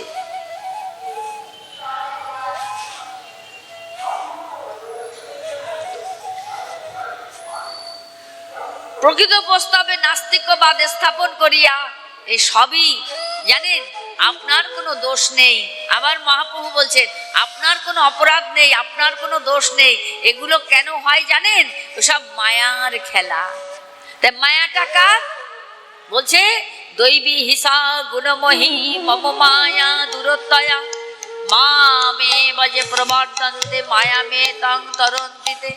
তাহলে দৈবী মায়ার কবলে কবলিত হয়ে আমরা যেমন সবকিছু ভুলে গেছি, এগুলো মায়ার কবলে কবলিত হয়েছে, আপনারও সেটাই হয়েছে। তাই মায়াটা কার? মা সামনে যিনি বসে আছে তারই মায়া। তিনি স্বয়ং ভগবান। বেদ না মানিয়া বৌদ্ধ হয়তো নাস্তিক, বেদাশ্রয়ে নাস্তিকবাদ বৌদ্ধকে অধিক। মহাপ্রভু বললেন বাসুদেব সার্বভৌম বাদ বিতণ্ডা ছল অসংখ্য প্রকার জাল তর্ক জাল বিস্তার করিয়া মহাপ্রভুকে সমস্ত ঘিরে ফেলে দিলেন। প্রভুকে নিয়ে তো কম নাই, ঘিরে ফেলে দিলেন শাস্ত্র জালের মধ্যে। মহাপ্রভু সমস্ত খণ্ডন করিয়ে সবিশেষ ব্রহ্মবাদ স্থাপন করে বাসুদেব সার্বভৌমকে দিলেন। একদম পাই টু পাই হিসাব করে সুন্দর ব্যাখ্যা করে মহাপ্রভু বুঝিয়ে দিলেন বাসুদেব সার্বভৌমকে। আর বললেন যে পাণ্ডিত্য করব, দিগ্বিজয় করব, যশমান প্রতিষ্ঠার চরম শিখরে বসব, ধর্ম অর্থ কাম মুখ্য চতুর্বর্গের ফল ক্রয় করব, এগুলো পণ্ডিতের কার্য নহে। পণ্ডিতের কার্য হচ্ছে ঈশ্বরকে জানা, ঈশ্বরকে ভজিলে সেই পাণ্ডিত্য কহে। যে তুমি একটা সিংহাসনে বসলে, তুমি এক একজনকে এক এক রকম দেখলে, সেই সিংহাসনের তোমার কোনো মূল্য নেই, মূল্য নেই। আগে জানো, ঈশ্বরকে জানো, তবেই তো তোমার মূল্য দেবে। তাই আজকে মহাপ্রভুর ব্যাখ্যায় বাসুদেব সার্বভৌম চমৎকৃত হইয়া সিংহ গর্ভিতের জন্যে লজ্জিত হলেন, লজ্জিত হলেন, মনে মনে লজ্জিত হলেন। তাহার পাদপদ্ম আশ্রয় করবার চেষ্টা করলেন, কিন্তু মা ওই যে অহংকার। এখন আমাদের গ্রামের জন্য একজন মাতুব্বর থাকে, তা মাতুব্বর থাকে, একজন ছোট্ট একটা বাচ্চার পা ধরতে পারবেন মা? পা ধরতে পারবে? পারবে না। কিন্তু ওইখানে যদি কোনো বৈষ্ণব থাকে, বৈষ্ণব হবে নিরভিমান, তার কোনো মান সম্মান নেই। কি 5 বছরের একটা বাচ্চা আর কি 95 বছরের একটা বৃদ্ধা, সকলের চরণ ধরতে পারে। একজন বৈষ্ণব পারে নিরভিমান হয়ে, তার কোনো মান নেই। মহাপ্রভু বলছে তৃণ থেকে হীন হও। এটা বৈষ্ণবের আচার। বৈষ্ণবের আচারগুলো বলেছে বাক্যবেগ, মনোবেগ, ক্রোধবেগ আর উদর উপস্থ জিহ্বা বেগ দুর্বার, এই 6 বেগ যে বা করয়ে দমন, সে পারে সকল পৃথিবী করিতে শাসন। অত্যাধিক আহার, বৃথা শ্রম, বৃথা বহু কথা, ভজন নিয়ম ত্যাগ, জনসঙ্গ তথা বিষয় লালস, এই 6 ভক্তি নাশ, এসবে থাকিতে নহে ভজনে উল্লাস। কখনো কোনোদিন সে ভজন সাধনে উল্লাসিত হতে পারবে না। মহাপ্রভু বাসুদেব সার্বভৌমকে এইভাবে তিনি বলতে লাগলেন। এবার লজ্জিত হলেন, কিন্তু পা ধরতে পারছেন না। ওই যে অহংকার এখনো রয়েছে। বাসুদেব সার্বভৌম বাসুদেব মহাপ্রভু আদেশে বাসুদেব সার্বভৌম মহাপ্রভু বললেন, এখনো তোমার ভেতরে গলদ রয়েছে। মানে অত্যাধিক খাওয়া দাওয়া করলে কি হয় মা? গ্যাস হয়ে যায় না? বদ হজম হয় না? তাই বাসুদেব সার্বভৌমের অত্যাধিক জ্ঞানের ভান্ডার হয়ে গেছে, তো পেটের মধ্যে জ্ঞানের গজগজ করছে। সেই জন্য মহাপ্রভু বলছে, তোমার এখনো সারে নাই, এখনো ওইগুলো আমি টেনে বের করব, আমি এখনো টেনে বের করব। তাই মহাপ্রভু বলছেন, আপনি আরো বলুন, আপনার কথা শুনতে আমার খুব ভালো লাগছে। এবার বাসুদেব সার্বভৌম আত্মরামোচ্চ মুনয়া এই শ্লোকের 9 প্রকার ব্যাখ্যা করেছিলেন। মহাপ্রভু তৎক্ষণাৎ ওই শ্লোকগুলোর একটাকেও স্পর্শ না করে ওই একটা শ্লোকেরই 18 প্রকার ব্যাখ্যা করেছিলেন। বাসুদেব সার্বভৌম আর তিনি সিংহাসনে বসে থাকতে পারলেন না, উঠে দাঁড়ালেন, বললেন, কে তুমি? তুমি কে? এ তো কোনো সাধারণ ব্যক্তি নও। তবে কি গোপীনাথ আমাকে ঠিকই বলেছিল, ইনি স্বয়ং ভগবান? আমি তোমায় চিনতে পারিনি। কে তুমি? বলো। এ শক্তি তো কোনোদিন কোনো মানুষের হতে পারে না। মহাপ্রভু তৎক্ষণাৎ তার সম্মুখে ষড়ভুজ মূর্তি ধারণ করলেন। এক জ্যোতিষ্ময় আলোক জ্যোতি, সেই জ্যোতির থেকে বেরিয়ে এলো দুটি হাত, এবং সেই হাতে ছিল রামচন্দ্রের ধনুর্বাণ। আর আরো দুটি হাত বেরিয়ে এলো, সেখানে ছিল শ্রীকৃষ্ণের মধুরিমা বাঁশরী। আরো দুটি হস্ত বেরিয়ে এলো, দণ্ড আর কমণ্ডল। বললেন, আমি রাম, আমি কৃষ্ণ, আমি জগৎপতি জগন্নাথ, আর আমি ষড়ভুজ মূর্তি, আমি তোমার গৌর হরি। মহাপ্রভুর চরণ তরে লুটিয়ে পড়লেন বাসুদেব সার্বভৌম। না জেনে না বুঝে তোমার চরণে কত অপরাধ করেছি প্রভু, আমাকে ক্ষমা করে দাও। তর্কশাস্ত্রে জ্বর আমি জয়ছে লোহপিণ্ড, আমায় দ্রবাইলে তুমি প্রতাপ প্রচণ্ড। তান্ত্রিক সিগাল সঙ্গে ভেউ ভেউ করি, সেই মুখে কহি আমি কৃষ্ণই গৌর হরি। প্রভু তুমি আমায় ক্ষমা করে দাও। প্রভু ভগত তরণে পাপ বিনাশনে নবযুগে অবতরি। তুমি ভগত তরণে পাপ বিনাশনে নবযুগে অবতরি। তুমি আনিলে ধরায় ধর্ম প্লাবন, মধুর মিলন মহাজাগরণ। শকতি সাধনে নতুন জীবন, শকতি সাধনে নতুন জীবন। দানিছ জগত ভরি, ওই যে মোদের সাধনারি ধন, পতিত পাবন হরি।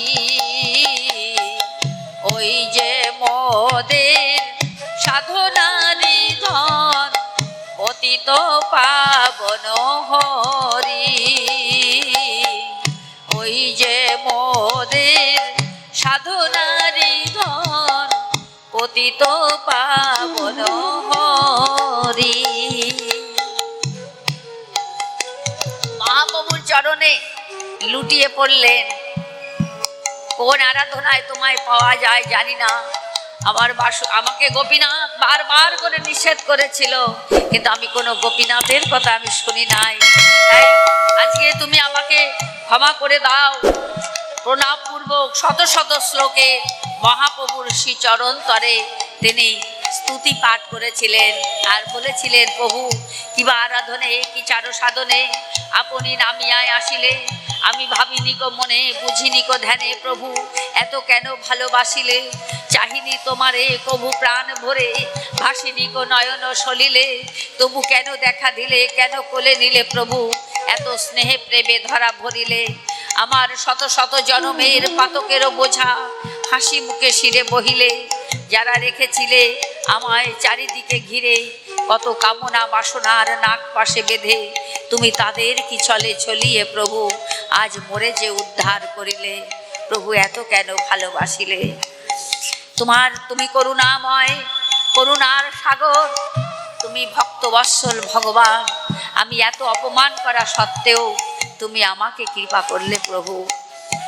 তাই আজকে মহাপ্রভু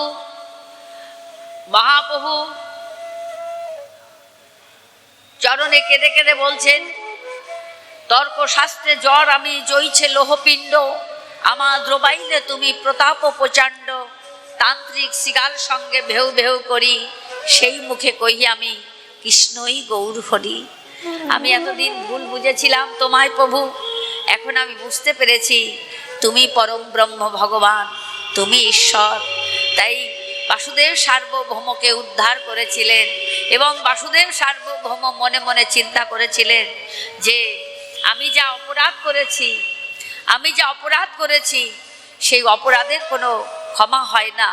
তাই প্রভু সেবা শব্দের অর্থ হচ্ছে সুখ দেওয়া।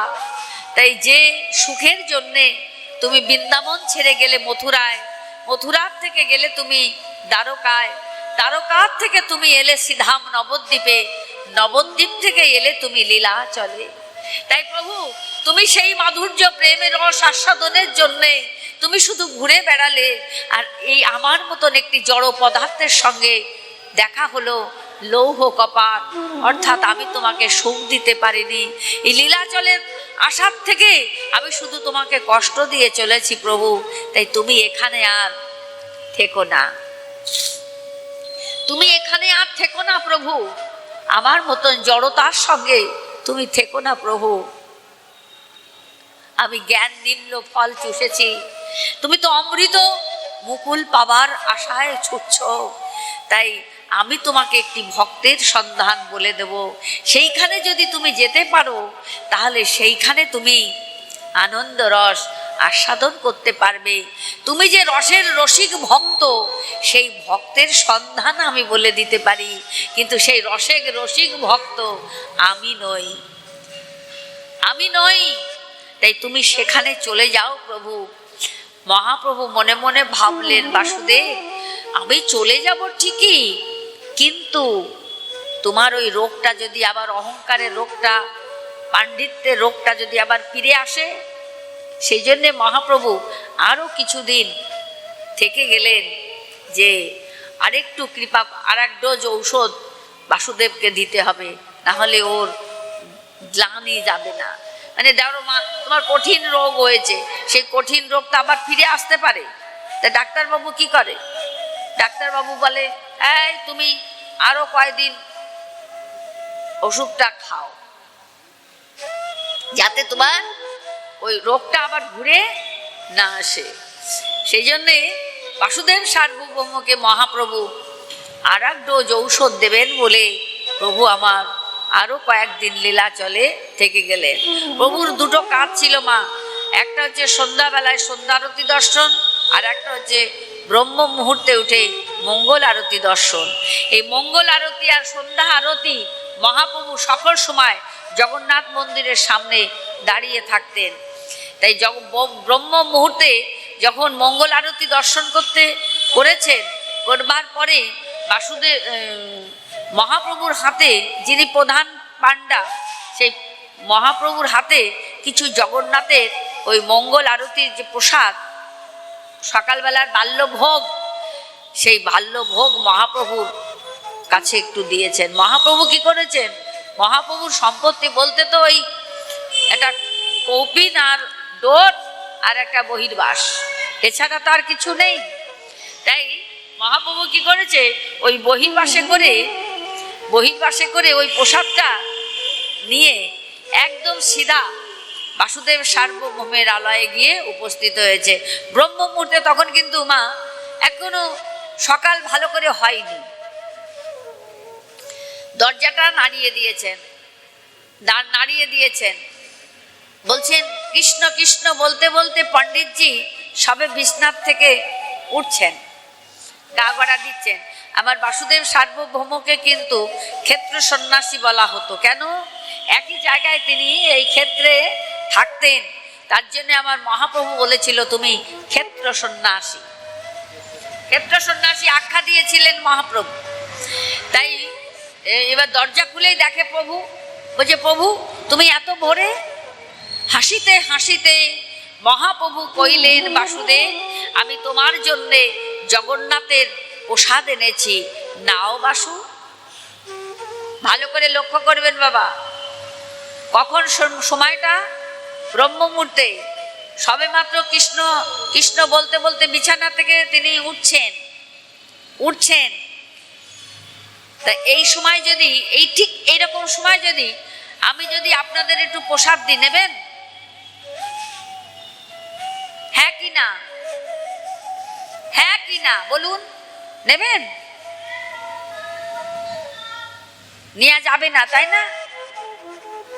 বাসি কাপড়, পরিদেহ বসন এখনো পরিত্যাগ করি নাই, শৌচক্রিয়া হয়নি, দন্ত ধাবন হয়নি, প্রাতক্রিয়া হয়নি, বাল্য ভগবানকে সেবা দেওয়া হয়নি, এর মধ্যে জগন্নাথের প্রসাদ পাবো?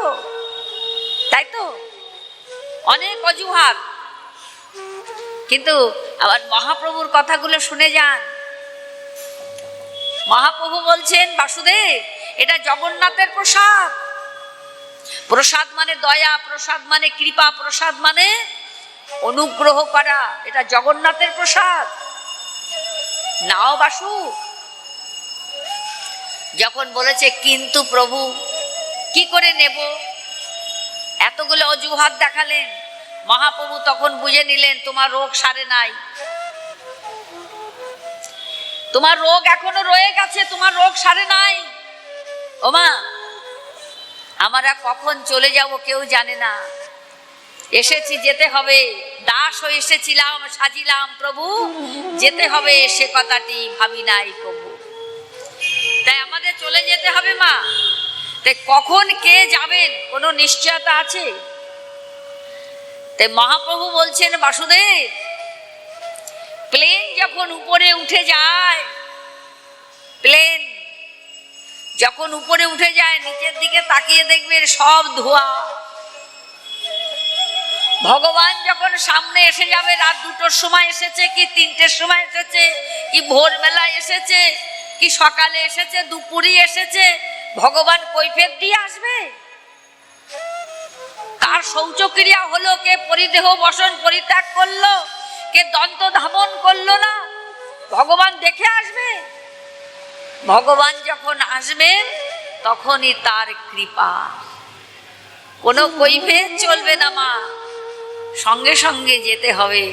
তাই ভগবান যখন সামনের পরে এসে গেল কৃপা প্রসাদে নিয়ে, তখন তার তো আর কোনো অজুহাত দেখানোর প্রয়োজন হয় না। আর মহাপ্রভু বললেন নাও বাসু প্রসাদ নাও, তোমার সময় এটাই। ভগবান দেখবে না কার শৌচক্রিয়া হলো না কি হলো, প্রসাদ নাও। বাসুদেব তৎক্ষণাৎ মহাপ্রভুকে বিশ্বাস করে, প্রসাদকে বিশ্বাস করে মহাপ্রভুর হস্তস্থিত প্রসাদ নিয়ে বাসুদেব এই মন্ত্রটা পাঠ করেছিলেন। মহাপ্রসাদে গোবিন্দে নাম ব্রহ্মণি বৈষ্ণবে স্বল্প পুণ্যং বাতাং রাজং বিশ্বাস নৈব জয়তে, শরীর অবিদ্যা জাল জরেন্দ্র তাহেকাল জীবে কালে বিষয় সাগরে, তার মধ্যে জীব অতি লোভময় সুদূরমতি, তাকে যে তা কঠিন সংসারে, কৃষ্ণ বড় দয়াময় করিবারে জিহ্বা জয় সপ্রসাদ অন্ন দিল ভাই, সেই প্রসাদ অন্ন অমৃত পাও মুখে রাধা কৃষ্ণ গুণ গাও, প্রেমে ডাকো চৈতন্য নিতায়, জয় জয় মহাপ্রসাদ কি, জয় জয় মহাপ্রসাদ কি, জয় জয় মহাপ্রসাদ কি। বাসুদেব সার্বভৌম মুখমণ্ডলের মধ্যে দিয়ে দিলেন সেই প্রসাদ, জগন্নাথের প্রসাদ। বাসুদেবের সর্ব অঙ্গটা সুশীতল যেন হয়ে উঠল, শীতল হয়ে উঠল। মহাপ্রভু বাসুদেবের ওই ভাব দর্শন করে উদ্দণ্ড আজান লম্বিত বাহু তুলে উদ্দণ্ড নৃত্য করেছিলেন আর বলেছিলেন, বাসুদেব সার্বভৌমের জন্মিল মহাপ্রসাদে বিশ্বাস, আজ হইতে ঘুচিল তোমার জন্ম জন্মান্তরের কর্মবন্ধ পাশ। কৃষ্ণের উচ্ছিষ্ট হয় মহাপ্রসাদ নাম, ভক্ত ভুক্ত অবশেষে হলে মহাপ্রসাদ আখ্যান। তাই বাসুদেব তোমার একটাই লক্ষ্য থাকবে, ভক্তপদ ধুলি আর ভক্তপদ জল, ভক্ত ভুক্ত অবশিষ্ট 3 সাধনের বল। এই 3 সাধন হইতে প্রেম উপজয়, তাই তো সর্বশাস্ত্রে পুকারিয়া কয়। এই 3টে সাধনের বল যদি কারুর জীবনে থেকে থাকে মা, এই রিজার্ভেশন টিকিটটা না, সেই দিন যেতে আর কোনো অসুবিধা হবে না বাবা। এই টিকিটটা যার টিকিট তাকেই কাটতে হবে মা। এইটা এই সংসারের এটাই নিয়ম। টিকিট কাটতে তোমাকে দেবে না, কিন্তু তোমার টিকিটটা তোমাকেই কাটতে হবে। সারাদিন পরে একটু সময় বের করে নেবে। ভগবান বলছেন তেষাং সতত যুক্তানাং ভজতাং প্রীতিপূর্বকম দদামি বুদ্ধিযোগং তাং জানু মামুপজান্তিতে। যে ভক্ত আহারে বিহারে শয়নে স্বপনে নিশি জাগরণে আমার সঙ্গে যুক্ত থাকে, প্রীতিপূর্বকম আমাকে ভালোবাসে, সেই ভক্তের হৃদয়ে আমি এমন করে বুদ্ধিটা প্রেরণ করি, ওতে সহজে সে যেন আমাকে লাভ করতে পারে। আমাকে লাভ করতে পারলে আর তাকে আর কোনোদিন কোনো চিন্তা করতে হবে না। তাহলে ওমা প্রীতির ভালোবাসাটা কোথায় পাবো? প্রীতিপূর্বকম ভালোবাসা। তাহলে স্বামীর থেকে একটু, স্ত্রীর থেকে একটু, নাতিপুতি আত্মীয় স্বজন প্রত্যেকের কাছ থেকে একটু একটু করে ভালোবাসা তুলে নেবে। নিয়ে 24 ঘন্টার মধ্যে তুমি দেখবে কতটুকু সময় তুমি দিতে পারো। সেইটুকু সময় নিয়ে ওই ভালোবাসাটুকু নিয়ে গোপাল গোবিন্দ গৌর চরণে অর্পণ করে বলবে যে হে গোবিন্দ, এইটুকু ভালোবাসা তোমার কাছে নিয়ে এসেছি। এই ভালোবাসার মধ্যে কোনো স্বার্থ নেই, কোনো অভিসন্ধি নেই। এই শুদ্ধ ভালোবাসাটা শুধু আমি তোমায় দিলাম। সুপ্ত কৃষ্ণচন্দ্র হৃদয়ে জাগরিত হয়ে উদ্ভাসিত উঠবে কৃষ্ণ প্রেম। তখনই বলবে দদামি বুদ্ধিযোগং তাং যেন মামুপজান্তিতে। সেই ভক্তের হৃদয়ে আমি এমন করে বুদ্ধিটা প্রেরণ করি, অতি সহজে সেন আমাকে লাভ করতে পারে। নিতাই গৌর হরিবোল হরিবোল, হরে কৃষ্ণ। তাহলে মা আগামীকাল আমরা এখান থেকে ওই যে ঠিকানাটা দিল বাসুদেব সার্বভৌম ঠিকানা দিচ্ছেন, যিনি ভগবান তিনি কি জানেন না আমার কোথায় কোন ভক্ত আছে? কিন্তু জানে, তবু এটা হচ্ছে ভগবানের লীলা। তাই লীলা কথার তো কোনো শেষ নেই মা।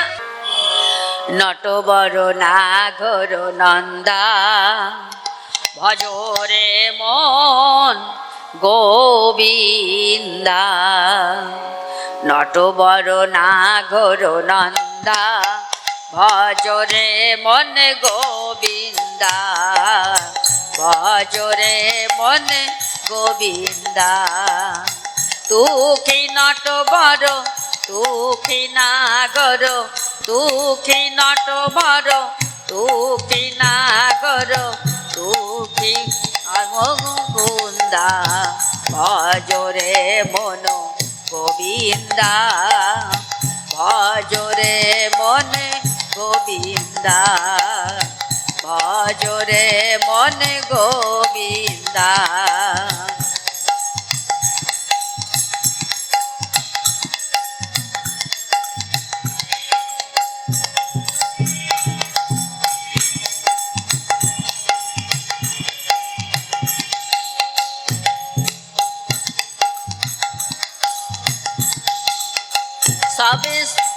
सब देवान में कृष्णा बड़ा है, सब देवान में कृष्णा बड़ा है। जो तारा बीज चांदा भजरे मोनो गोविंदा, ভজরে মনে গোবিন্দা, ভজরে মনে গোবিন্দা। সবে সখিন মে রাধে বরাজে, সবে সখিন মে রাধে বরাজে। जो নদিয়া বীজ গঙ্গা, ভজরে মন গোবিন্দা, ভজরে মনে গোবিন্দা, ভজরে মনে গোবিন্দা। বৃন্দাবন মে রাস নাচায়ো, বৃন্দাবন মে রাস নাচায়ো। নাচো তো বলে মুকুন্দা, নাচো তো বলে মুকুন্দা। ভজরে মন গোবিন্দা, ভজরে মনে গোবিন্দা, ভজরে মনে গোবিন্দা। তুকি নট বড় তুকি নাগর, তুকি নট বড় তুকি নাগর। তুকি বাল মুকুন্দা, ভজরে মন গোবিন্দা, ভজরে মনে গোবিন্দা, ভজরে মনে গোবিন্দা। মীরা কহে প্রভু গৃধারী নাগর, মীরা কহে প্রভু গৃধারী নাগর। কাটা জমকা ফন্দা, ভজরে মন গোবিন্দা, ভজরে মনে গোবিন্দা, ভজরে মনে গোবিন্দা। শ্রীকৃষ্ণ গোবিন্দ হরি মুরারে, শ্রীকৃষ্ণ গোবিন্দ হরি মুরারে। হে নাথ নারায়ণ বাসুদেবা, হে নাথ নারায়ণ বাসুদেবা, হে নাথ নারায়ণ বাসুদেবা, হে নাথ নারায়ণ বাসুদেবা। জয় গোবিন্দ জয় গোপাল, কেশব মাধব দীন দয়াল। জয় গোবিন্দ জয় গোপাল, কেশব মাধব দীন দয়াল। কেশব মাধব দীন দয়াল, কেশব মাধব দীন দয়াল। কেশব মাধব দীন দয়াল, কেশব মাধব দীন দয়াল। জয় গোবিন্দ জয় গোপাল, কেশব মাধব দীন দয়াল। শ্যাম সুন্দর কন্হাইয়া লাল, গিরিবর ধারী নন্দ দুলাল। জয় গোবিন্দ জয় গোপাল, কেশব মাধব দীন দয়াল। অচ্যুত কেশব শ্রীধর মাধব, গোপাল গোবিন্দ শিখরি। অচ্যুত কেশব শ্রীধর মাধব, গোপাল গোবিন্দ শিখরি। জয় গোবিন্দ জয় গোপাল, কেশব মাধব দীন দয়াল। যমুনা পুলি মে বংশী বাজাও, নটবর বেশ ধারী। যমুনা পুলি মে বংশী বাজাও, নটবর বেশ ধারী। জয় গোবিন্দ জয় গোপাল, কেশব মাধব দীন দয়াল। জয় গোবিন্দ জয় গোপাল কেশব মাধব দীন দয়াল কেশব মাধব দীন দয়াল কেশব মাধব দীন দয়াল। হরে কৃষ্ণ।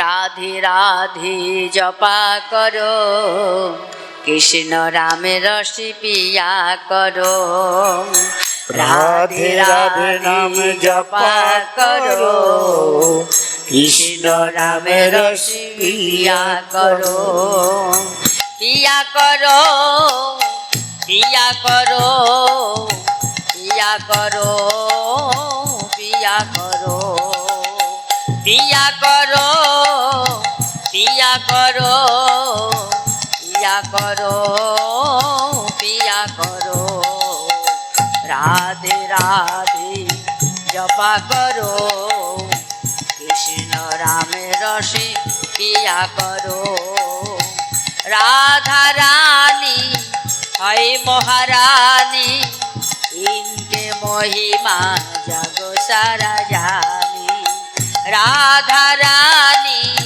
হয় মহারানী ইনকে মহিমা জগ সারা জানি চরণ সে প্রীতি ক্রিয়া করো রাধে রাধে জপা করো রাধে রাধে জপা করো কৃষ্ণ রামের রসে পিয়া করো রাধে রাধে জপা করো কৃষ্ণ রামের রসে পিয়া করো राधे देंगी तुमको शक्ति मिलेगा तुमको कृष्ण का भक्ति राधे देंगी तुमको शक्ति मिलेगा तुमको कृष्ण का भक्ति चरण से प्रीति झुका करो राधे राधे जपा करो राधे राधे जपा करो कृष्ण रामे रसि पिया करो राधे राधे जपा करो कृष्ण रामे रसि पिया करो कृपा दृष्टि बारे साया करो राधे राधे जपा करो राधे राधे जपा करो कृष्ण राम रसे पिया करो पिया करो पिया करो पिया करो पिया करो राधे राधे जपा करो कृष्ण राम रसे पिया करो कृष्ण राम रसे पिया करो कृपा दृष्टि बारे साया करो राधे राधे जपा करो। प्रेम से बोलो राधे राधे, जोर से बोलो राधे राधे, प्यार से बोलो राधे राधे, अरे दिल से बोलो ना राधे राधे। निताई गौर हरि बोल हरि बोल हरि बोल हरि बोल निताई गौर हरि बोल हरि बोल हरि बोल हरि बोल गौर प्रेमानंद सबे हरि हरि बोल गौर प्रेमानंद सबे हरि हरि बोल ए जे पागल करा बोल ए जे मन मातानो बोल गौर प्रेमानंद सबे हरि हरि बोल बोला पंच मुखे गाय नारद बिनाय बोला पंच मुखे गाय नारद बिनाय शांति पुरो डोबो डोबो नदे भेसे जाए টানতে পুরো ডোবো ডোবো নদে ভেসে যায়। এক মনে গাও যদি মনে লাগে দোল, নিত্য নিত্য নাম করো শুদ্ধ হবে মন। অবশ্যই সর্বঙ্গে জাগবে শিখরণ, প্রেমেতে গাইলে দূরে যাবে গন্ডগোল। শুধু নয় ব্রজপুরে নয় লীলাচলে, শুধু নয় নবদ্বীপে গাইছে সকলে। ভক্তগণে প্রেমে গাও বাজায় শিখল, ভক্তগণে প্রেমে গাও বাজায় শিখল। গৌরে প্রেমানন্দে সবে হরি হরি বল। সবাই মিলে একসাথে উচ্চস্বরে গাও, সবাই মিলে একসাথে উচ্চস্বরে গাও। বিষয় বাসনা যত দূরেতে ফেলাও, অন্তিমেতে গোরাচার প্রেমে দেবে গোল। গৌরে প্রেমানন্দে সবে হরি হরি বল, গৌরে প্রেমানন্দে সবে হরি হরি বল। নিতাই গৌর হরি বল, হরি বল, হরি বল, হরি বল। নিতাই গৌর হরি বল, হরি বল, হরি বল, হরি বল। শ্রী গুরু প্রেমানন্দে নিতাই গৌর হরি হরি বল। ওং নমো ভাগবতে বাসুদেবায় নমঃ। বাঞ্ছা কল্পতরুভ্যশ্চ কৃপা সিন্ধুভ্যেব চ পতিতানাং পাবনেভ্যো বৈষ্ণবেভ্যো নমো নমঃ। হরে কৃষ্ণ। আপনাদের কাছে একটি ছোট্ট অনুরোধ, এই ধরনের আরও ভিডিও দেখতে চ্যানেলটিকে এখনই সাবস্ক্রাইব করুন।